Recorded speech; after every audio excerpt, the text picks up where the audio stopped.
All right, let's dive into the single most important idea in all of economics. It's the concept that everything else is built on scarcity. It's the simple, fundamental reason you can't have it all, and we're about to break down exactly why. You know, it's a question we've all asked ourselves at some point, right? Why do we have to choose? Why can't I have the amazing career, and tons of vacation time, and the perfect house, all at once? Well, the answer comes down to one powerful, unavoidable economic principle. So, here's how we're going to tackle this. First, we'll look at the fundamental problem that scarcity creates. Then, we'll get into the tough choices it forces on us. We'll see how markets use prices to deal with it, how scarcity can actually change the way we think, and finally, we'll ask a pretty wild question. Could we ever live in a world without scarcity? Okay, let's start at the very beginning. The fundamental economic problem. This is the core conflict that's really behind every economic decision, big or small. Here's the basic tension, the big tug-of-war of economics. On one side, you've got us, humans, and our wants, they're basically infinite. As soon as we get one thing, we want the next and the next. But on the other side, you have the stuff we need to get those things. Resources like land, labor, our time, our money, and all of that is limited. It's finite. And that gap, that fundamental mismatch between our unlimited wants and our limited resources, that is scarcity. It's the reason the whole field of economics even exists. If we didn't have scarcity, we wouldn't have to worry about who gets what or how to be efficient. Honestly, the whole subject just wouldn't be necessary. So, if we can't have everything we want, what happens next? Well, the immediate result is we're forced to make a choice. And every single choice we make has a very real consequence. Every time you choose to do one thing, you are, by definition, choosing not to do something else. That's a trade-off. You're giving something up to get something else. And this isn't just about money. It applies to your time, your focus, your energy. All of these are scarce resources. Now, economists have a really sharp tool for thinking about this. It's called opportunity cost. This is so important. It's not just about what you choose. It's about the value of the thing you didn't choose. It's the value of the road not taken. Let's make this super concrete. Let's say you've got some extra cash and you decide, you know what, I'm going to buy that new video game I've been eyeing. The opportunity cost isn't just the 60 or 70 bucks you spent. It's the next best thing you could have done with that money. So maybe that was buying a ticket to see your favorite band with your friends. But choosing the game, you gave up the concert.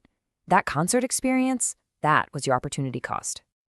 And this exact same logic scales all the way up from your personal budget to national governments. The classic example is the guns or butter trade-off. For a country, every $1 billion spent on defense, the guns, is $1 billion they can't spend on social programs like healthcare or education, the butter. It's the exact same scarcity problem, just playing out on a massive, massive scale. Okay, so if every person, every government is constantly making these trade-offs, how does an entire society manage this chaos? I mean, how do we decide who gets what when there isn't enough to go around? Well, the answer, for the most part, is the market. Scarcity and price are directly linked. Think about it. When a ton of people want something that there's not much of, you get what economists call excess demand. That sends a huge signal to the market that this thing is valuable, it's desired. And what happens in response? The price goes up, and it keeps going up until it hits a sweet spot where the number of people willing to pay that price matches the amount that's actually available. I love this quote. It's such a brilliant way to think about it. A price tag isn't just a cost. It's information. It's the market's shorthand for telling you exactly how scarce something is compared to how badly people want it. A high price is basically a flashing sign that says, warning, highly scarce. And of course, those price signals change our behavior. When the price of gas goes way up, what do? We have an incentive to drive less, maybe carpool, or look for a more fuel-efficient car. Prices are what guide us, almost like an invisible hand, to conserve the things that are most scarce. Now, let's shift gears a bit.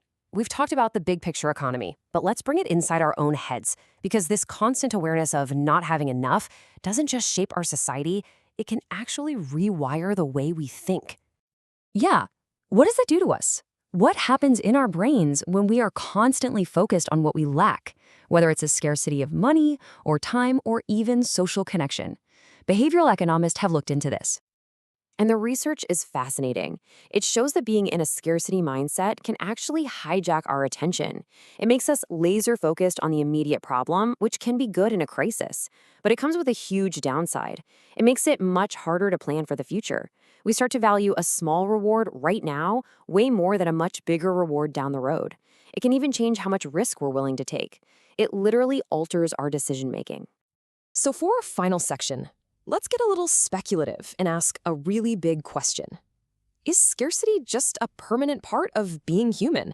Or could technology one day help us escape it altogether? This idea is called post-scarcity. It's a hypothetical future where we've basically solved the fundamental economic problem, a world where resources are so incredibly abundant that they're no longer the limiting factor on satisfying human wants. So how in the world could we ever get there? Well, people who think about this stuff point to a few major drivers. You've got widespread automation, where robots and AI produce almost everything with very little human effort. Then there are digital goods, think about software, music, information, that can be copied perfectly millions of times for basically zero cost. And finally, you could have massive breakthroughs that create artificial abundance, like near-limitless clean energy or new material sciences. But this leads us to a really profound final question. So much of our world, our ambition, our jobs, our art, our entire economic system, it's all built on the foundation of scarcity. If we ever actually manage to solve that problem, what would take its place? What would motivate us? And how would we figure out what's truly valuable in a world where we could, theoretically, have everything? It's a heck of a question to think about. Thanks for joining me.